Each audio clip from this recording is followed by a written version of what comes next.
Good morning students.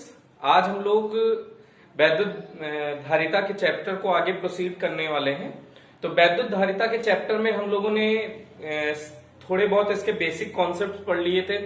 वैद्युत धारिता की परिभाषा पढ़ ली थी, C = Q/V, और ये फॉर्मूला हमने लर्न कर लिया था। उसके बाद हम लोग इस चैप्टर में आगे फर्दर प्रोसीड करने वाले हैं कि संधारित्र किसे कहते हैं। तो सबसे पहले हमने एक बात बताई थी आपको, संधारित्र का उपयोग क्या है।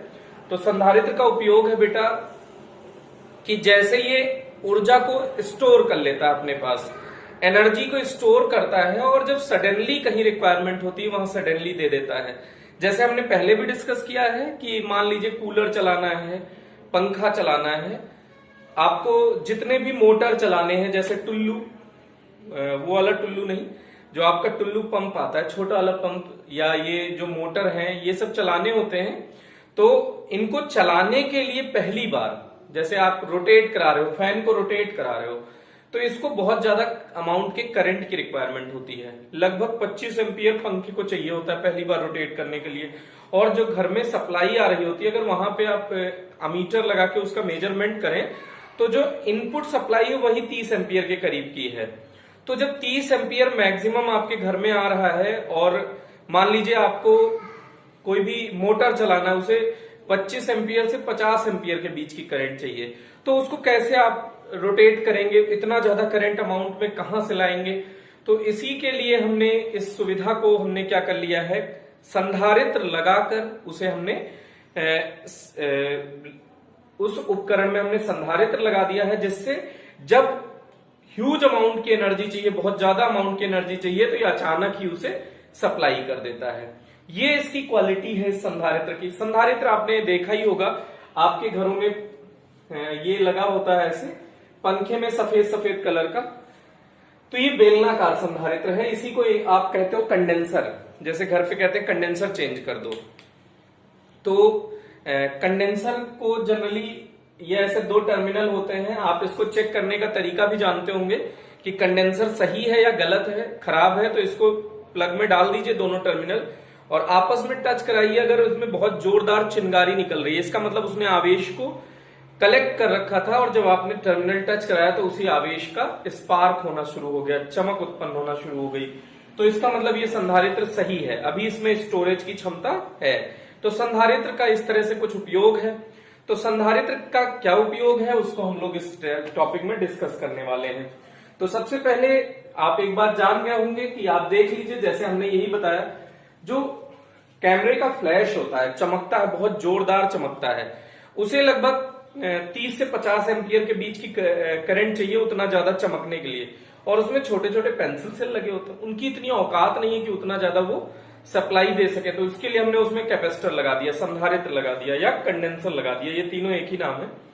तो अब जब उसको फ्लैश चमकाना होगा, खिचिक ऐसे होता है ना, अचानक आंखें बंद हो जाती है, तो इतना अमाउंट का जब करंट उसे प्रोवाइड कराना होता है, तो कैपेसिटर उसे स्टोर करके रखता है, और सडनली जैसे ही आप स्विच दबाते हैं, बटन दबाते हैं, तुरंत ही इतनी मात्रा में वो ढेर सारी करंट दे देता है, जिससे उतना छोटी बैटरी भी इतने ज्यादा जोरदार वो फ्लैश चमका लेती है।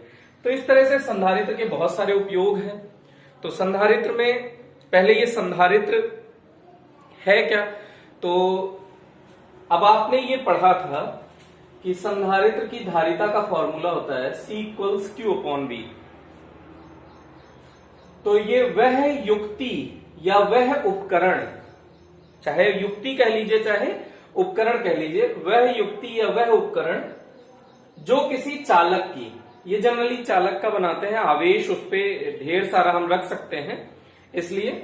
तो वह युक्ति या वह उपकरण जिससे किसी चालक के आवेश को हम स्थिर रखना चाहते हैं, चालक का आकार भी हम स्थिर रखना चाहते हैं। आकार जैसे आपने देखा कि पृथ्वी की धारिता ही बहुत कम है, तो 711 माइक्रोफेरेड पृथ्वी की धारिता आई थी।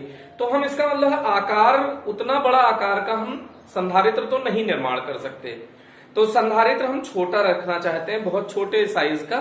तो इसीलिए वह युक्ति या उपकरण जिससे किसी चालक के आकार में परिवर्तन किए बिना, ध्यान से सुनिएगा, इतनी लाइन आप दिमाग में बिठाइए, वह युक्ति या उपकरण जिससे किसी चालक के आकार में परिवर्तन किए बिना आवेश की स्थिर मात्रा में, आवेश की अगर मात्रा स्थिर हो गई तो इसी को ये व्युत्क्रमानुपाती हो जाएगा, मतलब विभव बढ़ाओगे तो धारिता घट जाएगी और विभव घटाओगे तो धारिता बढ़ जाएगी। कुल मिलाकर हमको धारिता बढ़ानी है।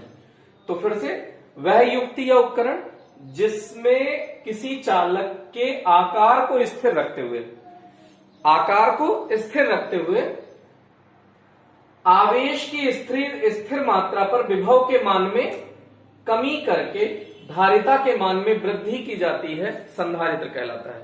फिर से वह युक्ति या उपकरण जिसमें किसी चालक के आकार को नियत रखते हुए, आकार में परिवर्तन ना करें तो उसे क्या कहेंगे, नियत रखते हुए आवेश की स्थिर मात्रा पर विभव के मान में कमी करके धारिता के मान में वृद्धि की जाती है, संधारित्र कहलाता है। तो ये संधारित्र की डेफिनेशन हो गई बेटा। तो संधारित्र की डेफिनेशन, अब ये अगर आपने डेफिनेशन दिमाग में बिठा ली तो ये 3 प्रकार का होता है। संधारित्र मुख्यतः 3 प्रकार का होता है। एक है समांतर प्लेट संधारित्र, बी है गोलीय संधारित्र, और इसी में एक सी पार्ट है बेलनाकार संधारित्र। बेटा अपने कोर्स में ये समांतर प्लेट संधारित्र मुख्यतः है, अभी नया ऐड हुआ है गोलीय संधारित्र, और बेलनाकार संधारित्र हमारे कोर्स में नहीं है। होने को तो इसकी बहुत सारी आकृति, बहुत सारी बनावट हो सकती है। जैसे इसमें आप देखेंगे अलग अलग टाइप के डिस्क टाइप का भी संधारित्र आता है, चपटा सा एकदम प्लेट टाइप का संधारित्र आता है। उनकी सबकी हम चर्चा नहीं कर रहे हैं। संधारित्र के अगर हम आकार की बात करें तो ये बहुत टाइप से पॉसिबल है। तो हम अपने कोर्स की बात करते हैं। हमारे कोर्स में मुख्यतः 3 टाइप के प्लेट हैं, संधारित्र होते हैं। समांतर प्लेट संधारित्र, गोलीय संधारित्र, बेलनाकार संधारित्र। समांतर प्लेट संधारित्र को इंग्लिश में बोलते हैं parallel plate capacitor, parallel plate capacitor. Shortcut में इसको पीपीसी बोलने का मतलब पैरेलल प्लेट कैपेसिटर बोल रहा है। गोलीय संधारित्र का तो सीधे सीधे स्फेरिकल कैपेसिटर,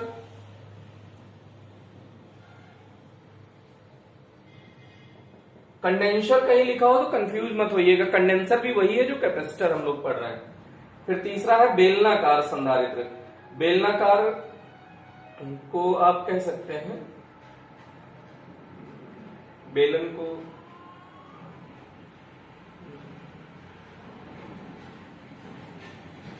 पाइप बोल सकते हैं, पाइप टाइप कैपेसिटर। ओके, तो ये 3 टाइप के कैपेसिटर होते हैं। हमारे सिलेबस में मुख्यतः 2 टाइप के हैं, होने को बहुत सारे टाइप से हो सकते हैं।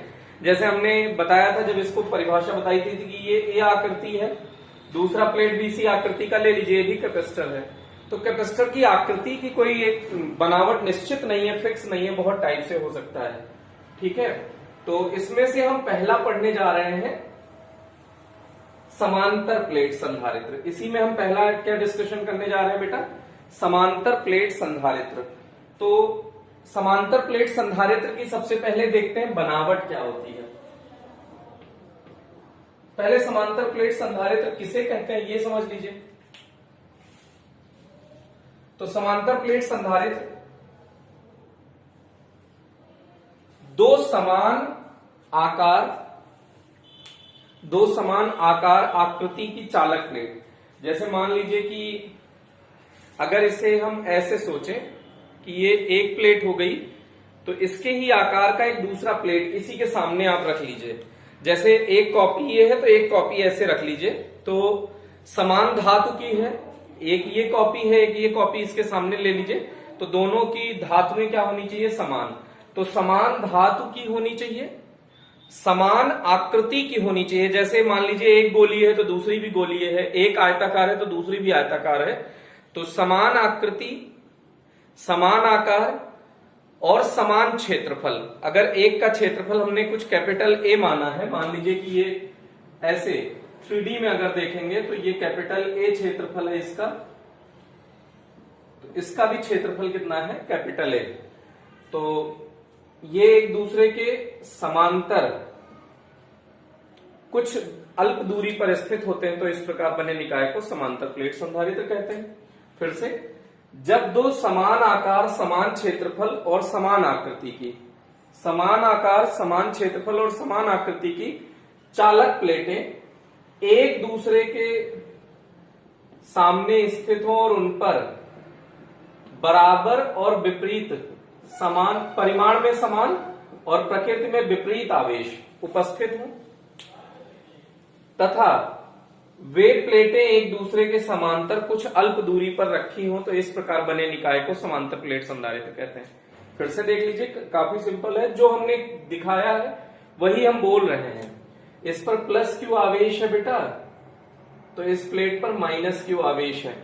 फिर से, दो समान आकार, समान क्षेत्रफल और समान आकृति की चालक प्लेटें एक दूसरे, जिन पर परिमाण में समान तथा प्रकृति में विपरीत आवेश उपस्थित है, एक दूसरे के समांतर कुछ अल्प दूरी पर रखे हैं, तो इस प्रकार बने निकाय को समांतर प्लेट संधारित्र कहते हैं। तो समांतर प्लेट संधारित्र को 4-5 बार अभी बोलिए आप तुरंत, तो आपको ये ब्रेन में आपके सेट हो जाएगा समांतर प्लेट संधारित्र। अब इसकी बनावट क्या है अगर समांतर प्लेट संधारित्र, तो जो बनावट है वो आपके सामने दिख रही है, तो इसी को हम बनावट बोल देंगे। बस थोड़ा सा इनमें नाम दे दीजिए कि इसको हमने कुछ नाम आर दे दिया, कुछ एस दे दिया, तो माना दो चालक प्लेटें आर व एस है, चालक प्लेट आर पर प्लस क्यू तथा एस पर माइनस क्यू आवेश उपस्थित है, जिन्हें एक दूसरे के समांतर कुछ अल्प दूरी पर रखा जाता, अल्प दूरी स्मॉल डी पर रखा जाता है। इनके मध्य की दूरी घटाई या बढ़ाई जा सकती है, दूरी को घटा दीजिए या दूरी को बढ़ा दीजिए, इनके मध्य की दूरी घटाई या बढ़ाई जा सकती है। और प्लेटों के मध्य निर्वात या माध्यम, चाहे निर्वात चाहे माध्यम हो सकता है, निर्वात माध्यम दोनों भी हो सकता है, ऐसा कुछ नहीं है। तो इनके प्लेटों के मध्य निर्वात या माध्यम या दोनों हो सकता है। तो इस तरह से ये इसकी बनावट है। बनावट भी एकदम सिंपल है, देखिए वही जो बना हुआ है चित्र उसी को हम बोल रहे हैं। फिर से सुन लीजिए, माना दो धातु की चालक प्लेटें आर व एस हैं, एक दूसरे के समांतर अल्प दूरी पर रखी हैं। प्लेट आर पर प्लस क्यू आवेश तथा प्लेट एस पर माइनस क्यू आवेश उपस्थित है। इनके मध्य की दूरी को घटाया या बढ़ाया जा सकता है। प्लेटों के मध्य निर्वात या माध्यम हो सकता है। तो ये इसकी बनावट हो गई बेटा समांतर प्लेट संधारित्र की। अब इसकी सबसे महत्वपूर्ण चर्चा अब होने जा रही है कि इसका सिद्धांत क्या है, समांतर प्लेट संधारित्र का सिद्धांत क्या है। यही इसमें अगर आप समझ जाएंगे, यही थोड़ा सा कॉम्प्लिकेटेड है, सिद्धांत समझना, समांतर प्लेट संधारित्र का सिद्धांत समझना। तो हम जानते हैं किसी भी चालक पर उपस्थित आवेश Q हो और उस पर उत्पन्न विभव V हो, तो संधारित्र की धारिता C इक्वल्स Q/V होती है। यदि Q का मान नियत हो तो C व्युत्क्रमानुपाती V, अर्थात धारिता के मान में वृद्धि करने के लिए आपको विभव के मान में कमी करनी है। यही हम लोग करने जा रहे हैं, यही संधारित्र का सिद्धांत है। तो इसमें आप देख लीजिए, पहले चित्र फर्स्ट देख लीजिए। माना सर्वप्रथम एक चालक प्लेट R है, माना एक चालक प्लेट R है जिसे प्लस क्यू आवेश दिया जाता है, तथा एक अन्य S प्लेट इससे प्रारंभ में इससे बहुत अधिक दूरी पर है, जिसके कारण उस पर उपस्थित आवेश शून्य है। ये स्टेप फर्स्ट हो गया। अब चित्र सेकंड में प्लेट R को स्थिर रखते हुए S को R के निकट लाया जाता है, तो ये भी इस पर ये प्रेरण हो जाएगा। S प्लेट चालक है, तो चालक पर प्रेरण के कारण, तो फिर से सुनिए, R प्लेट को स्थिर रखते हुए S प्लेट को R के निकट लाया जाता है, तो S के प्रेरण के कारण S के आंतरिक सतह पर माइनस क्यू आवेश तथा बाह्य सतह पर प्लस क्यू आवेश आ जाता है। फिर से सुनिएगा, प्लेट आर को स्थिर रखते हुए एस प्लेट को आर के निकट लाया जाता है, तो प्रेरण के कारण एस के आंतरिक सतह पर माइनस क्यू आवेश तथा बाह्य सतह पर प्लस क्यू आवेश आ जाता है। इस पर कितना आवेश है बेटा, प्लस क्यू, तो यहां कितना आ गया, माइनस क्यू, तो यहां प्रेरण के कारण कितना आ गया, प्लस क्यू आवेश आ जाता है। अब एक बात समझने की कोशिश करिए, विभव का फॉर्मूला होता है के क्यू अपॉन आर। अगर क्यू निगेटिव है बेटा तो विभव कम करेगा ये, अगर क्यू पॉजिटिव है तो विभव के मान में ये वृद्धि करेगा।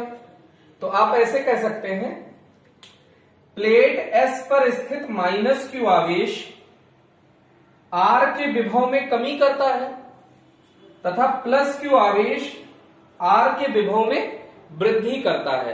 अब देखने में तो लगता है कि जितना प्लस माइनस है उतना प्लस है, तो ये विभव नेट विभव 0 हो जाएगा। लेकिन विभव किस पर निर्भर करता है बेटा, दूरी पर भी निर्भर करता है। अगर दूरी कम है तो विभव ज्यादा है, अगर दूरी ज्यादा है तो विभव कम है।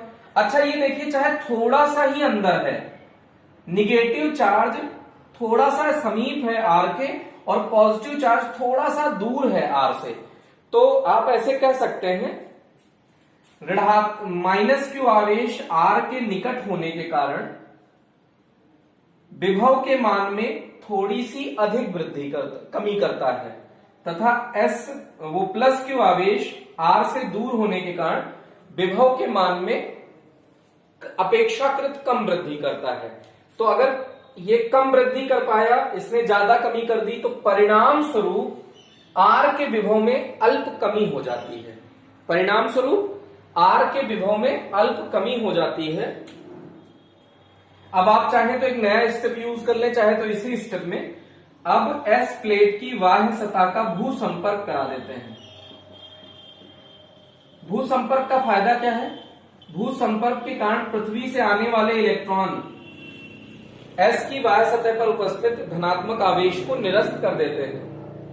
अब चित्र थर्ड या सी कह लीजिए, ए बी सी ऐसे भी कह लीजिए, तो अब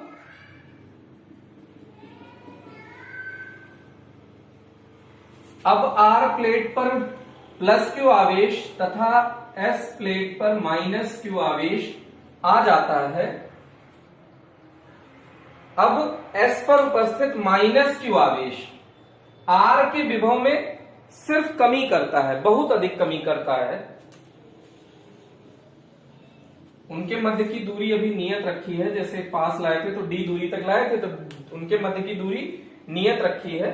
तो एस पर उपस्थित माइनस क्यू आवेश आर के विभव में बहुत अधिक कमी करता है, जिसके कारण धारिता में बहुत अधिक वृद्धि हो जाती है। यही संधारित्र का सिद्धांत है।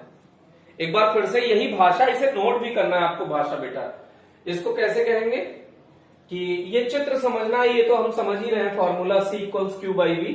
यदि आवेश Q तथा विभव V हो तो formula C equals Q by V होगा। यदि आवेश को नियत रखना चाहते हैं तो विभव के मान में कमी करके धारिता के मान में वृद्धि की जा सकती है, क्योंकि C व्युत्क्रमानुपाती V। अब इसमें समझिएगा, चित्र फर्स्ट में सर्वप्रथम एक चालक प्लेट R लेते हैं तथा उसको प्लस Q आवेश दिया जाता है, उसे प्लस Q आवेश दिया जाता है तथा एक अन्य प्लेट S को R से बहुत अधिक दूरी पर रखा जाता है, जिसके कारण उस पर उपस्थित आवेश शून्य है। अब चित्र सेकंड में R प्लेट के निकट S प्लेट को लाया जाता है, तो S प्लेट प्रेरण के कारण S की आंतरिक सतह पर माइनस Q आवेश तथा बाह्य सतह पर प्लस Q आवेश। क्यों? प्लस क्या करेगा, माइनस को आकर्षित करेगा और क्या करेगा, प्लस को प्रतिकर्षित करेगा। तो प्लस दूर वाली सतह पर और माइनस पास वाली सतह पर। तो प्रेरण के कारण एस की आंतरिक सतह पर माइनस क्यू आवेश तथा बाह्य सतह पर प्लस क्यू आवेश आ जाता है। अब माइनस क्यू आवेश आर प्लेट के अपेक्षाकृत पास होता है, जिससे वो विभव के मान में अधिक कमी करता है तथा प्लस क्यू आवेश आर प्लेट से अपेक्षाकृत दूर होता है। अपेक्षाकृत का मतलब इन दोनों में आपस में, इनकी तुलना में अपेक्षाकृत दूर होता है, जिससे विभव के मान में अपेक्षाकृत कम वृद्धि कर पाता है। इस प्रकार परिणाम स्वरूप आर के विभव में कमी हो जाती है, अल्प कमी हो जाती है, जिससे धारिता में अल्प वृद्धि हो जाती है। अब क्या करते हैं, एस प्लेट का भू संपर्क, एस प्लेट की बाह्य सतह का भू संपर्क करा देते हैं, जिसके कारण पृथ्वी से आने वाले इलेक्ट्रॉनों द्वारा एस प्लेट पर की बाहरी सतह पर उपस्थित प्लस क्यू आवेश निरस्त हो जाते हैं। अब उनका भू संपर्क विच्छेद करा दिया जाता है। चित्र 3 में एस का भू संपर्क विच्छेद करा दिया जाता है, जिससे आर प्लेट पर प्लस क्यू आवेश तथा एस प्लेट पर माइनस क्यू आवेश आ जाता है। अब माइनस क्यू आवेश आर के विभव में बहुत अधिक कमी करता है, जिसके कारण आर के विभव में बहुत अधिक कमी करता है, जिसके कारण निकाय की धारिता में बहुत अधिक वृद्धि हो जाती है। यही संधारित्र का सिद्धांत है।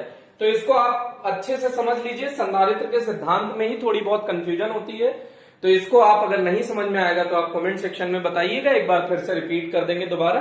तो अभी के लिए इसको समझ लेते हैं, फिर आगे टॉपिक को बढ़ाते हुए हम लोग आगे बढ़ रहे हैं।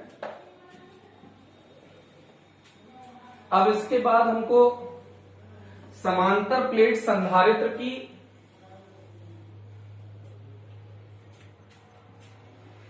धारिता का परिकलन करना है। हमने ये पढ़ा कि समांतर प्लेट संधारित्र क्या है, उसकी बनावट कैसे होती है और उसका सिद्धांत क्या है। तो अब इसमें लास्ट अब हम लोग इसका संधारित्र में यही पढ़ना चाहते हैं कि इनकी धारिताएं विभिन्न स्थितियों में क्या क्या हो सकती हैं। तो सबसे पहले हम सबसे सिंपल केस लेते हैं, जब प्लेटों के मध्य निर्वात हो, जब चालक प्लेटों के मध्य निर्वात हो तो वो स्थिति, ये आर प्लेट है, ये एस प्लेट है, आर पर प्लस क्यू आवेश और इस पर माइनस क्यू आवेश उपस्थित है। तो अगर हम सिग्मा, ये प्लेट है बेटा, ये लाइन से सिर्फ दिखाया जा रहा है क्योंकि 2D में इसको दिखाना है और 3D होता है ये प्लेट। तो आप देखिए इसको लाइन से रिप्रेजेंट किया गया है। तो अगर इस पर क्यू आवेश उपस्थित है और इसका पृष्ठीय क्षेत्रफल ए है, तो सिग्मा इक्वल्स क्या हो जाएगा, क्यू बाई ए। अगर क्यू पॉजिटिव है तो ये ग्रेटर देन 0 हो जाएगा। इधर देख लीजिए, sigma equals minus q by a हो जाएगा। अगर ये निगेटिव है, आप चिन्ह प्रदर्शित कर दीजिए, यहां लेस देन 0 शो कर दीजिए, तो ये क्या हो जाएगा अपने आप ही,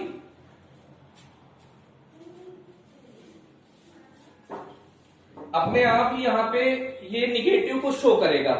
तो सिग्मा इक्वल्स क्यू अपॉन ए ग्रेटर देन 0 इधर हो जाएगा प्लेट के इस side, sigma equals Q by A less than 0। तो अब इसकी भाषा क्या है, भाषा हर बार लिखने की आदत डालिए, क्योंकि बोर्ड में भाषा का भी 1 नंबर होता है। अगर 4 नंबर में डेरिवेशन आया तो 1 नंबर चित्र का, 1 नंबर भाषा का, और उसके डेरिवेशन का 2 नंबर होता है। जैसे ये तो छोटा डेरिवेशन है, तो इसमें चित्र और भाषा का आधा नंबर हो जाएगा, 1 नंबर का डेरिवेशन का पार्ट हो जाएगा। तो बड़ा सिंपल होता है इसका डेरिवेशन। कुल मिला के हमको धारिता चाहिए, शॉर्टकट बता रहे हैं, अभी तमीज से इसको फिर से करेंगे तो आपके दिमाग में एक सेट हो जाएगा कि कैसे इसको कैलकुलेट करना है। तो हमको धारिता चाहिए बेटा, तो धारिता होता है C equals Q upon V। Q तो हमको पता है, इसका मतलब V चाहिए। V इक्वल्स क्या होता है, E इंटू डी, क्योंकि इनके प्लेटों के मध्य क्या दूरी D है और वैद्युत क्षेत्र कुछ E होगा प्लस से माइनस की ओर, यहां पे वैद्युत क्षेत्र पैदा हो जाएगा ना। तो अगर वैद्युत क्षेत्र पता है और D, अगर वैद्युत क्षेत्र हमको नहीं भी पता हो तो प्लेटों के मध्य वैद्युत क्षेत्र E इक्वल्स क्या हो जाएगा, E इक्वल्स अगर निकाल लीजिए तो सिग्मा अपॉन एप्सिलॉन नॉट होता है अगर निर्वात है तो। अब सिग्मा की वैल्यू क्यू अपॉन ए रख सकते हो, तो सिग्मा की वैल्यू क्यू अपॉन ए। तो इसमें स्टेप देखिए, सबसे पहले हम सिग्मा निकाल लें क्यू अपॉन ए, उल्टा, क्योंकि हम डायरेक्ट इसको धारिता तो कैलकुलेट नहीं कर सकते। तो धारिता के लिए जो जो चीजें रिक्वायर्ड है उसको आप सॉल्व कर लीजिए। तो देखिए यहाँ पे धारिता के लिए हमको क्या क्या चाहिए, एक तो V चाहिए, Q तो हमें पता ही है, V चाहिए तो V equals E into D, E चाहिए, E equal sigma upon epsilon naught, तो अपन को सिग्मा चाहिए तो सिग्मा इक्वल्स Q अपॉन ए। तो सबसे पहले उल्टा शुरू करते हैं, सबसे पहले सिग्मा निकाल लीजिए Q अपॉन ए, फिर उसके बाद क्या निकाल लीजिए, इलेक्ट्रिक फील्ड का formula E equal sigma upon epsilon not, फिर उसके बाद निकाल लीजिए C equals Q upon V में E की वैल्यू आप सब्स्टिट्यूट कर दीजिए, आपको धारिता का फॉर्मूला मिल जाएगा। तो धारिता का यही स्ट्रेटजी है, इसी तरह से आप इसको सॉल्व करने वाले हैं। तो देखिए काफी सिंपल फॉर्मूला है, अगर इन्हें आप अच्छे से कर लेंगे तो आगे के डेरिवेशन आपको काफी इजी लगने वाले हैं। तो कुल मिला के आप इसको अच्छे से समझने की कोशिश करिए। तो इसमें भाषा क्या है, माना दो चालक प्लेट R व S है। R प्लेट पर प्लस क्यू आवेश तथा S प्लेट पर माइनस क्यू आवेश उपस्थित है। R व S के मध्य की दूरी स्मॉल d है तथा चालक प्लेटों के मध्य निर्वात उपस्थित है। अब R व S पर उपस्थित पृष्ठीय आवेश घनत्व, भाषा क्या लिखेंगे, प्लेट R व S पर उत्पन्न पृष्ठीय आवेश घनत्व क्यों निकाल रहे हैं पृष्ठीय आवेश घनत्व, ये बात आपको समझ में आ रही होगी, क्योंकि हमको सबसे पहले वहां लास्ट स्टेप पे जाइए तो सिग्मा इक्वल्स Q अपॉन ए, इसे इक्वेशन नंबर 1 कंसीडर कर लीजिए। अब हमको क्या चाहिए बेटा, इनके मध्य वैद्युत क्षेत्र चाहिए, प्लेटों के मध्य वैद्युत क्षेत्र। बेटा एक बात ध्यान रखना कि जैसे यहां पे एक तरफ अगर आवेश है तो प्लेटों के मध्य यहां पर वैद्युत क्षेत्र होता है, ये वाला अगर यहां पे वैद्युत क्षेत्र निकालना है तो ये प्लस क्यू इसे प्रतिकर्षित करेगा, तो मान लीजिए इसके कारण E1 और ये माइनस क्यू आकर्षित करेगा तो इसके कारण E2 है। तो E1 की value sigma upon 2 epsilon not, E2 की value sigma upon 2 epsilon naught. तो E नेट क्या हो जाएगा अंदर, E1 प्लस E2। तो E1 प्लस E2 का मतलब sigma upon 2 epsilon not plus sigma upon 2 epsilon naught, तो सिग्मा अपॉन एप्सिलॉन नॉट। तो इसीलिए हम लोग डायरेक्ट कह रहे हैं सिग्मा अपॉन एप्सिलॉन नॉट। इसके लेफ्ट या राइट में भी देख सकते हैं, इस साइड आप देखिए ये प्लस क्यू इसे प्रतिकर्षित करेगा E1 और ये माइनस प्लेट इसे आकर्षित करेगा E2।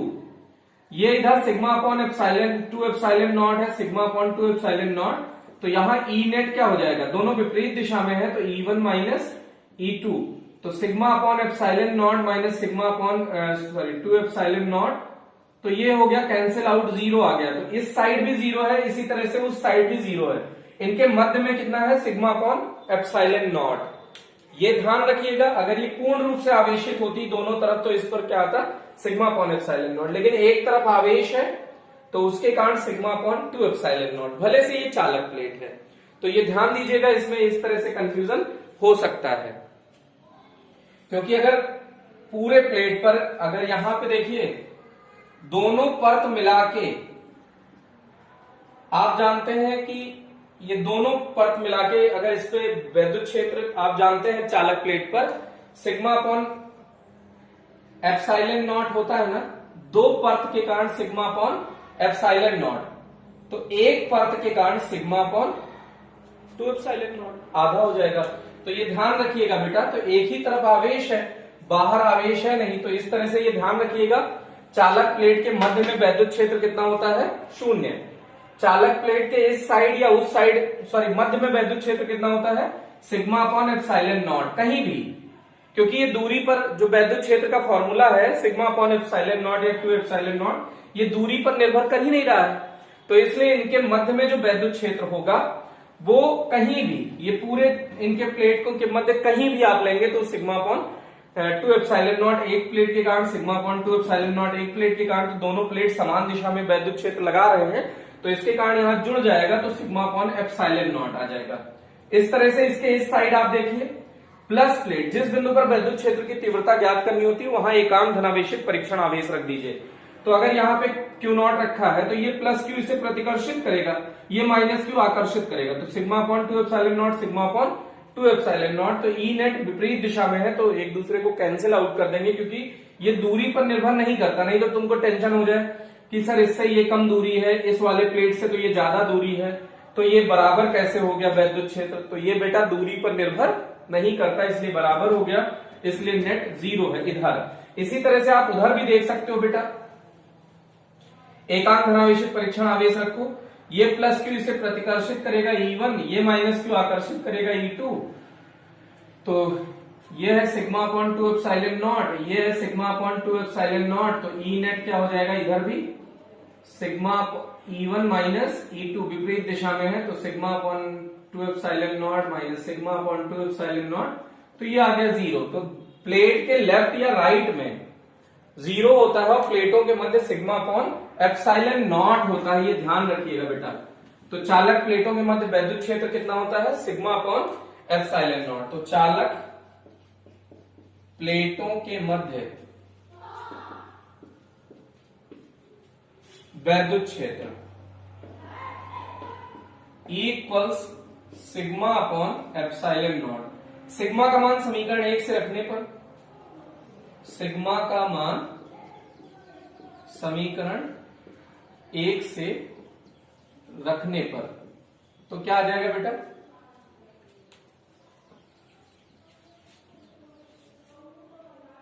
इक्वल्स क्या हो जाएगा? Q upon A epsilon not. इसे समीकरण नंबर 2 मान लिया। अब E मिल गया। अब प्लेटों के मध्य विभवांतर हमको ये चाहिए, क्योंकि C equals Q by V, तो V चाहिए। प्लेटों के मध्य उत्पन्न विभवांतर, तो V इक्वल्स उत्पन्न वैद्युत क्षेत्र इनटू प्लेटों के मध्य की दूरी।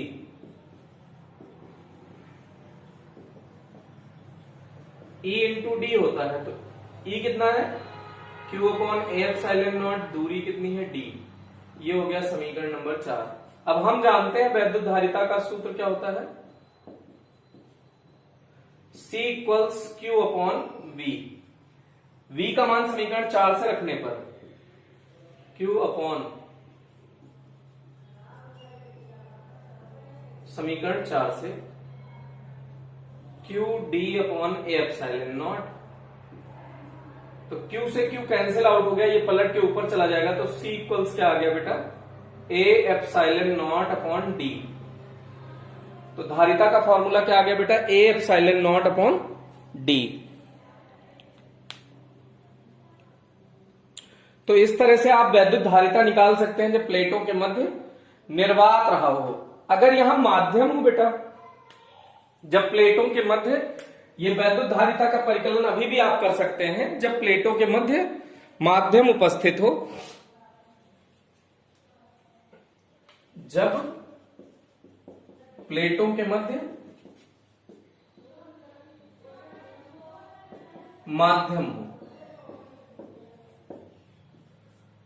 माध्यम हो तो ये इसका मतलब निर्वात की जगह पे इसमें एप्सिलॉन आर परावैद्युतांक का माध्यम भर दिया गया है।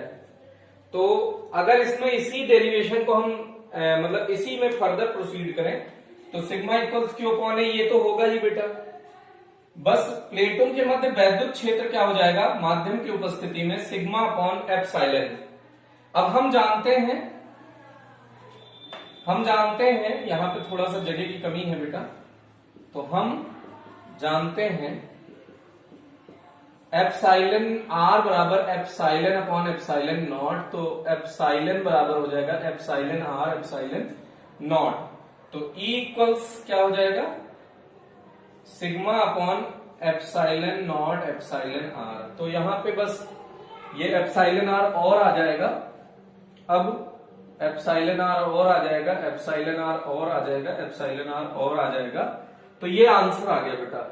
तो अगर डायरेक्ट करना है तो डायरेक्ट आप ऐसे कर सकते हैं, लेकिन आपको मैं एक बार फिर से सिस्टमेटिक बताऊंगा जिससे आपका ये रिवीजन हो जाए।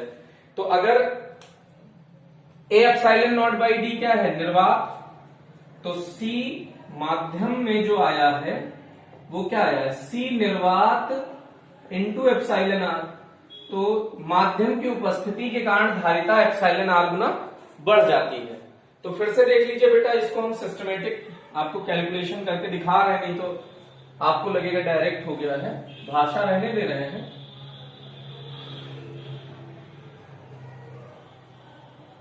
देखिए, माना दो चालक प्लेटें कैपिटल आर व एस एक दूसरे के समांतर स्मॉल डी दूरी पर रखी हैं, इनके मध्य एप्सिलॉन आर माध्यम का परावैद्युतांक भर दिया जाता है। अब प्लेट आर पर उपस्थित आर व एस पर उत्पन्न पृष्ठीय आवेश घनत्व तो सिग्मा इक्वल्स क्यू अपॉन ए। चालक प्लेटों के मध्य वैद्युत क्षेत्र कितना हो जाएगा? E equals sigma upon epsilon. अब हम जानते हैं माध्यम के कारण ये हुआ है बेटा, माध्यम की उपस्थिति के कारण क्या हो जाएगा, सिग्मा अपॉन एप्साइलन। तो एप्साइलन आर बराबर एप्साइलन अपॉन एप्साइलन नॉट, या एप्साइलन बराबर एप्साइलन नॉट एप्साइलन आर। तो वैद्युत क्षेत्र एप्साइलन का मान समीकरण 2 में रखने पर समीकरण 2 से आप क्या आ जाएगा, E equal sigma upon epsilon not epsilon are. ये हो गया समीकरण 3। अब प्लेटों के मध्य विभवांतर निकालना है, तो प्लेटों के मध्य विभवांतर V इक्वल्स वैद्युत क्षेत्र इंटू मध्य की दूरी। तो ये कहां से आया बेटा, समीकरण 3 से।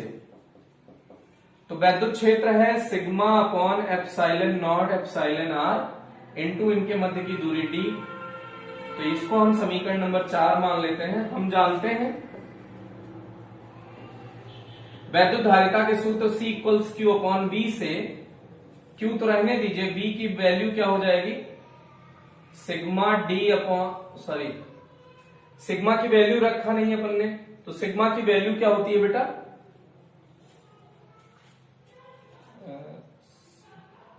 एप्साइलन। तो इसके बाद एक स्टेप यहां और लिख लीजिए, सिग्मा का मान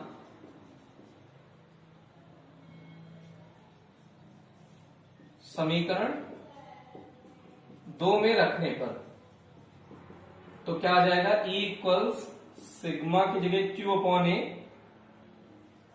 अपॉन A एप्साइलन। अब हम जानते हैं, यहां थोड़ा सा और हम जानते हैं एप्साइलन आर बराबर epsilon not, epsilon upon epsilon not, या एप्साइलन बराबर एप्साइलन नॉट एप्साइलन आर।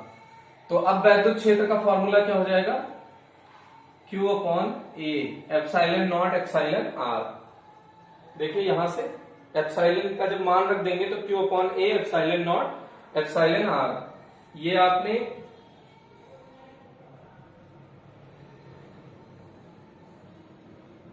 इसे समीकरण 3 मान लीजिए, यहां समीकरण 4 मान लीजिए। तो ये समीकरण 3 से आया है।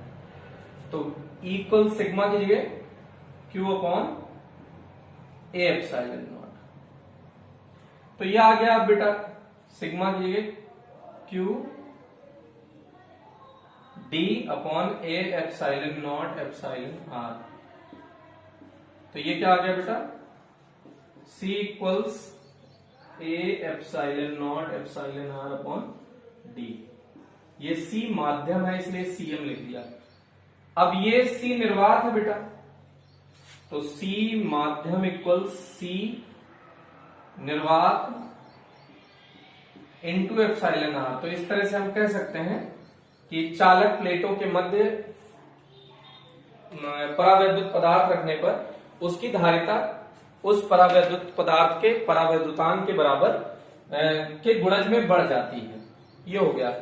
अब ये इनकी निर्भरता क्या है, जो ये आया है संधारित्र की धारिता, तो संधारित्र की धारिता किन किन बातों पर निर्भर करती है बेटा, इसको देख लीजिएगा। C equals A epsilon not by D। अगर हम पहले निर्वात वाले की बात करें तो चालक प्लेटों के मध्य की जो धारिता है वो पहला चालक प्लेटों के क्षेत्रफल पर निर्भर करती है, अर्थात चालक प्लेटों का क्षेत्रफल समानुपाती है, तो चालक प्लेटों का क्षेत्रफल बढ़ाने पर धारिता में वृद्धि हो जाएगी। दूसरा, चालक प्लेटों के मध्य दूरी पर C समानुपाती है C व्युत्क्रमानुपाती है D। चालक प्लेटों के मध्य की दूरी को कम करने पर धारिता के मान में वृद्धि होगी। ये हो गया बेटा। और तीसरा इसमें है सबसे महत्वपूर्ण, प्रकृति पर, चालक प्लेटों की प्रकृति पर। मतलब चालक प्लेटों की प्रकृति का मतलब, अगर इसके अलग अलग धातु ले लेंगे तो धातु का मान बदलने पर, धातु बदलने पर चालक प्लेटों की धारिता बदल जाएगी। ये इस फॉर्मूले में नहीं आया, लेकिन अगर अलग अलग धातु लेंगे तो ये जो प्रेरण होगा, ये जो आवेश होगा, अलग अलग धातुओं के आवेश रखने की क्षमता अलग अलग होती है, तो उसके कारण ये आपका ये चेंज हो जाएगा आवेश, तो उसके कारण क्या हो जाएगा, संधारित्र की धारिता भी बदल जाएगी। तो इसकी प्रकृति पर निर्भर करती है और इसकी बनावट पर निर्भर करती है कि आप इसे समांतर ले रहे हैं कि गोलीय ले रहे हैं, तो इस बात पर भी इसकी धारिता निर्भर करती है। अगर प्लेटों के मध्य माध्यम भर दिया गया तो इसमें डी पार्ट और लिख सकते हैं कि प्लेटों के मध्य उपस्थित माध्यम पर भी धारिता निर्भर करती है। तो इनके मध्य चालक प्लेटों के माध्यम पर भी निर्भर करती है। मतलब अगर जितने अधिक परावैद्युतांक का माध्यम लिया जाएगा उसकी धारिता उतनी ही अधिक होगी। तो संधारित्र की धारिता इस तरह से हमने कुछ कैलकुलेशन किया। अगर आप इसको वीडियो पॉज करके नोट करना हो तो नोट कर सकते हैं। इसमें उधर का पोर्शन तो इरेज कर दिया है। तो ध्यान रखने का ये इतना ही है इसमें कि कुल मिला के इसकी धारिता कैसे कैलकुलेट करते हैं। तो हमको चाहिए C equals Q upon V, तो V चाहिए तो V equals E into D. अब E चाहिए तो E equals sigma upon epsilon not. अगर माध्यम है तो सिग्मा अपॉन एप्सिलॉन, तो एप्सिलॉन की जगह एप्सिलॉन नॉट एप्सिलॉन R लिख दीजिए। तो अब Q सिग्मा की वैल्यू Q अपॉन A, तो वैद्युत क्षेत्र का फॉर्मूला क्या हो जाएगा, Q upon A epsilon not अगर निर्वात है, और अगर माध्यम है तो Q upon A epsilon naught epsilon R। वैद्युत क्षेत्र मिल गया तो विभव मिल जाएगा V equals E into D. तो E है Q upon A epsilon naught तो इंटू डी अगर निर्वात है। अगर माध्यम है तो Q into D upon A epsilon naught epsilon R। बस माध्यम में एप्सिलॉन R का गुणा हो रहा है, ध्यान रखिएगा इतना सा बस। तो अब उसके बाद अगर धारिता, ये हमको विभव मिल गया तो धारिता का फॉर्मूला होता है C equals Q upon V। तो V की वैल्यू रखिए, आपको आंसर मिल जाएगा। तो बेटा अभी इसके मध्य हम T मोटाई की पट्टिका वाला पोर्शन है वो नेक्स्ट टर्न पे करेंगे। रीजन है कि जब आप इसका बहुत अच्छे से रिवीजन कर लेंगे, इतने पोर्शन पे आपका कमांड हो जाएगा, तो इसके बाद जब उसको हम पढ़ेंगे तो आपको बहुत बहुत इजी लगने वाला है। तो इस तरह से आप इसको थोड़ा सा आगे देखिएगा और इस डेरिवेशन को बहुत अच्छे से सीखिए आप नेक्स्ट क्लास के पहले, तो जिसके कारण आपको इसका कॉन्सेप्ट कंप्लीट क्लियर हो सके और उसका डिस्कशन हम लोग नेक्स्ट टर्न पे करते हैं। तो आज के लिए इतना ही, थैंक यू।